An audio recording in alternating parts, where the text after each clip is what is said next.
the bottle with the kid's formula broke, and he's crying, and everything, and he's going nuts. I'm telling you, Lily, it's an emergency. What's up, guys? Thanks for tuning in to this video on Elvis is the Man.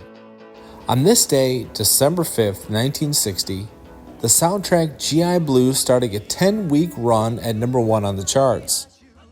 Now, in my opinion, the success Elvis had here with G.I. Blues was a blessing and a curse. It was the first movie that Elvis made after he got out of the Army. It was a fun-loving movie with a lighthearted script, capitalizing on Elvis' stint in the Army. Elvis fans loved it, but Elvis didn't.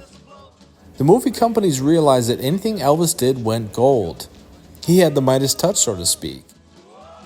As the 60s went on, Elvis movies became cheaper and cheaper as they realized they didn't need to spend money and a great amount of effort on a good production to get a movie to sell like they did with other actors. And Elvis movies was the surest thing in Hollywood. Elvis was all the fans wanted. This album was Elvis's 5th #1, and it turned out to be a curse in my view. Why? Well, the movie had a good couple of songs like Pocketful of Rainbows, a revised and bluesy version of Blue Suede Shoes. The cast wasn't too bad, but it wasn't the type of serious material that Elvis could really sink his teeth into. But it did so well. I say it was a curse because the following year, when Elvis was given scripts of the more serious type role like Flaming Star, Wild in the Country with little to no singing, the fans didn't show up in the theaters and support it like they did this one. You live for me, Clint. Maybe someday, somewhere, people will understand. Folks like us. We right?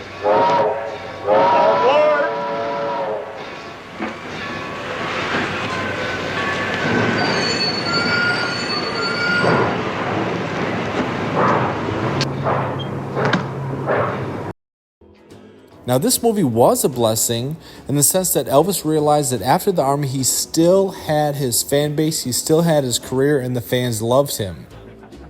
But it was a curse because the fans wanted movies where he sang plenty of songs, but that's not what Elvis wanted. It became harder and harder to write good songs for these type movies when the scripts were getting cornier and cornier. This movie, G.I. Blues, well, definitely not one of his worst, set the tone for the rest of the 60s. Elvis was 25 and haven't even reached his prime yet, but his best days as far as an actor were far behind him.